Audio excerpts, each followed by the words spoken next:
Okay guys, before we get started here, do us a favor, if you haven't already, please hit subscribe.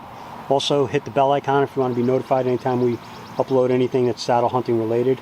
And hopefully you like the video. If you do, give us a like. We had a question from one of the guys that follows our channel. I'm going to try to say his name, Gene Desro Pops. I probably butchered that, but Gene is very active. We go back and forth with Gene a lot. He's one of the ones I think they did the Massachusetts Saddle Hunter. He's the one that kind of runs that channel, and Gene's a good guy. He's got a little bit of climbing experience, and he's been climbing, doing this stuff, and he likes it as much as we do. And he had a good question, and wanted to touch on it. His question is, he said, I'm interested in a method to advance up, say, 7 feet to a higher limb. Do you toss the ball from the saddle and set a second rope? And just real quick, a lot of times when I'm setting preset loops, I might hit the limb that I can and climb up, and then from that spot, a lot of times I'll take my throw ball with my throw line in my pocket, climb up to that height, and then I might toss the throw ball over the target limb that I really want to be in and climb on from that height. But Scotty's got another idea of a way to do it that works really well if you don't have a throw ball, or if you're climbing in a tree one day and you want to move to a target limb. He'll show you another method using what's called a monkey's fist. So I'll let Scott explain how that all works. All right, so what I'm going to do is we're going to talk about this first. Take one step back. I'm going to talk about this first, so I can show the knot right here. You guys can get a good idea of how to tie it, and then we'll actually do it in an application. So yeah, a lot of times you may hit a limb that's 10, 12, 15 feet. It's not your ideal height that you want to be at, but for whatever reason you can't hit that limb, that target limb with your throw ball or something. There might be a lot of limbs in the way. There could be vines that run up and down the tree. I've run into those problems a lot. All right, so what I want to do is I want to show you a way to advance to that second crotch while you're in the tree. All right, so what we're going to do is we're going to have to tie what I call as a monkey's fist. All right, and this is going to take the place of your throw ball. All right, because you're going to need that little bit of weight on the tail end to get you up over that second limb. All right, so what I do is just take the tail end of your rope, okay, and just tie a series of, just make a series of loops. So we're going to do 4 loops, all right, 2 on each end, just like that, okay. All right, and then wrap your loops from one end to the other. Okay. Right about to there. Leave yourself enough room so you have that eye's big enough. Now take a bite of line, and then you're going to pass it through the eye. Okay. Make a loop. You're going to take that loop and just go right around, completely around that series of twists you made, and that forms your monkey's fist. Okay, that's your weight. So this is taking the place of your throw ball, and you would take it out the same way. You follow this line right where it comes through the eye. You pull that out, all right, and that's how. And look, this is how simple it comes right out. Okay. That's how simple. So you just do that whole thing in reverse. All right. So 2 and 2. So you got 4 eyes there, and just wrap. It doesn't matter 6, 7, 8, 10 times, just depending on how long you made them. Just get it right to the end. All right. You have your eye. Take your bite of line through your eye. Have that loop and go right over the fist. All right, that's your monkey's fist. Okay, that's your throw ball. All right, so I'm going to tie that here so that you can see it, because you're not going to see it when I do it up there. So basically, when I get up to the first limb, to say like we can't reach our target limb, I'm going to take a couple coils of rope in my hand. And what I'm going to do is, with the weight of that, I'm going to toss that up and over my second target limb. And that's going to come down. You might have to flip the rope a couple of times just to get the weight of that fist to actually come down. And then you're going to take that, you're going to already be tied in on your carabiner, and all you're going to do is unravel that like I showed you, take that tail end, pass it through. It's going to be just like you would tie your Blakes on the ground. You're going to tie your termination knot, and then you're going to tie your Blake stitch. Okay, but you're going to have 2 points of contact. You're going to be on your first one, you're going to tie in your second one till you take slack off the first one, and then you can undo the first, and then continue on up to your second crotch. All right, so let's show you how that works.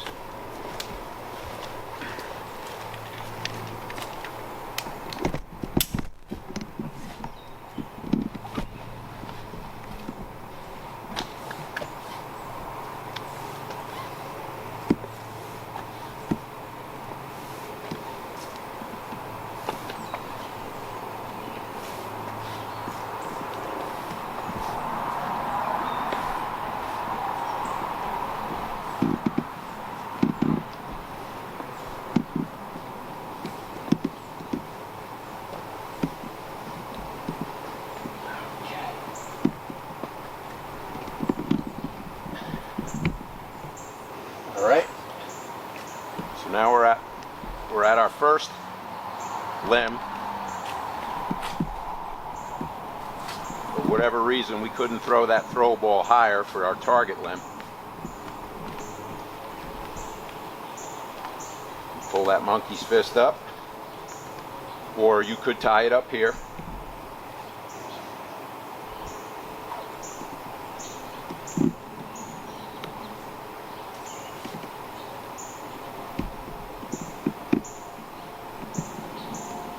Fire for your second. Here you go.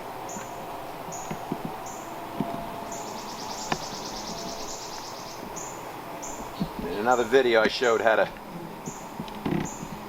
get your rope over a crotch, get your ball down. Just make a loop and run that loop right up.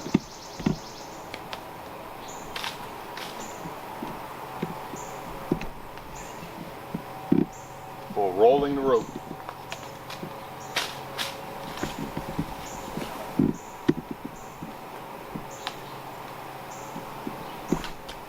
Alright. Now we reverse that just like I showed you on the ground.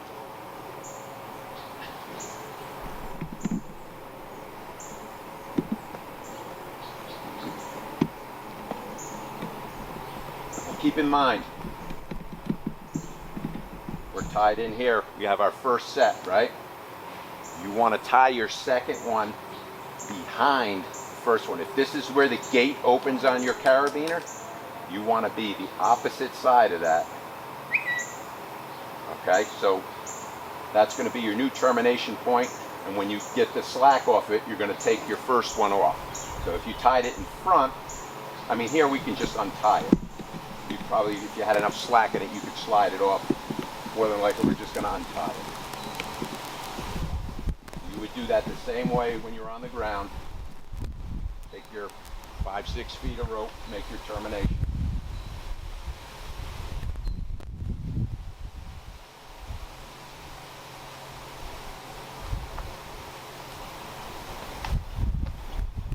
And there you're using 2 overhand knots, right? Yep, that's all I use for termination. 2 overhand knots. Just simple. Yep.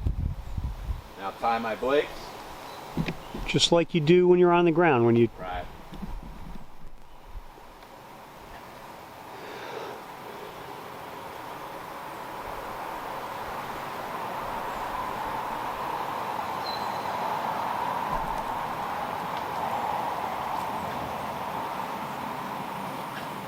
Okay, there you go. Now you got 2 points. So when I start putting pressure on this, take the tension up on this, the first one's going to slack off. See that? Yep. Now this one's slack. So I can go ahead and I can untie that one. In a way, it's almost like you leapfrogged, you know? Exactly. This becomes the new end of my rope.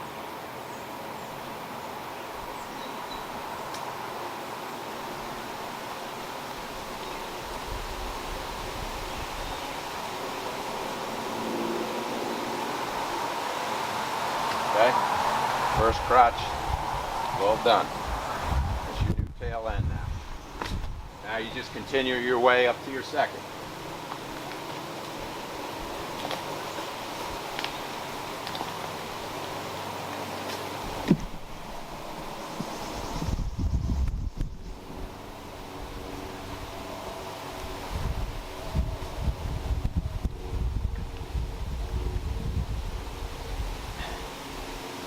All right, guys. I just want to give you one very, very important piece of information. And I had dropped that tail end down, but do yourself a favor before you drop that tail end down. Just remember, you're higher in the tree now. Okay? Now, this is a test. You can see my rope is on the ground. Hold on, let me just show that. Tail end's in my hand, okay, and my rope is on the ground. Yep. So that means I have enough to get back down safely. As long as my rope is touching the ground, I have enough. Yeah, hold on, let me just show that so they understand. So what Scott did basically is he lowered his rope down, and if you look down here, see how that loop touches the ground? Now you know, because he has the other end of that rope, that he's got enough rope to come from where he is all the way back down. So that's a test to make sure, because what he did is he climbed up and he climbed up his rope and then he repositioned it and climbed higher. Right. You don't want to run out of rope. You don't want to run out of rope. When you come back down, if you went up higher and you didn't take that into account, right, when you come back down, you could run out of rope. And now, I'm probably about, where I'm tied in is probably about 30 feet, and I have another 5-6 feet of rope still on the ground. Yep. Okay. Now, if I was to go up one more time, or maybe I threw up to a higher crotch, 40 feet up, all right, my rope would probably be like this, okay? And that means I don't have enough to get back down. Right where the bottom of that loop is, that's the end of my rope. That's the end of his rope. All right. So, what I'm stressing here is that when you keep going higher and higher, before you drop that rope down, throw a knot in the end of that, all right?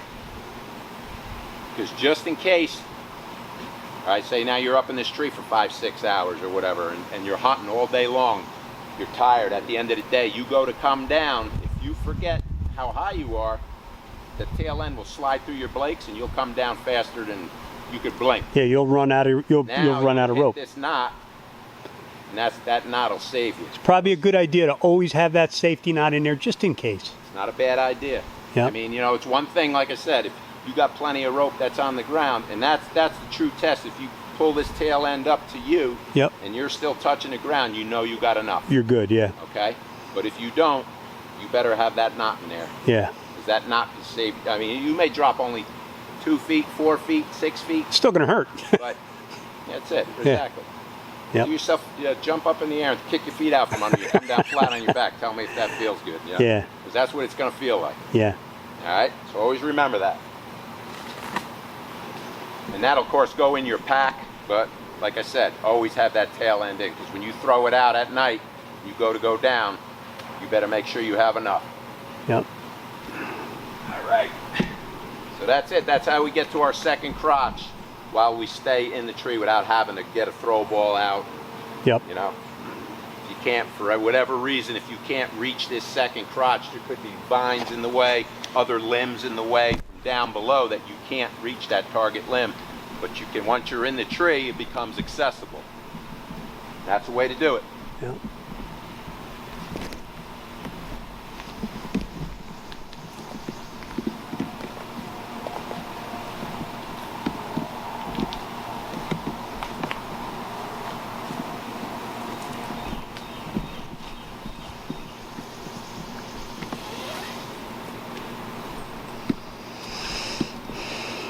All right, guys, so hopefully that answers Gene's question. A lot of times when one person has a question, a lot of other people have that same question. Yes. And that's something that I've found myself when I'm doing presets. I find that quite often my first limb that I hit, that I'm climbing up on, is not necessarily the limb that I really want to be in. Sometimes you got a busy tree, you got a lot of limbs in the way. Get up one, climb up to where you can, and then you could either do. You could bring your throw ball up with you and toss it over, but that's another way you can do it. This is just one way to eliminate bringing another piece of equipment up with you. Yep. You know, especially if you're going to access that tree to hunt it. Now you have to throw your throw ball.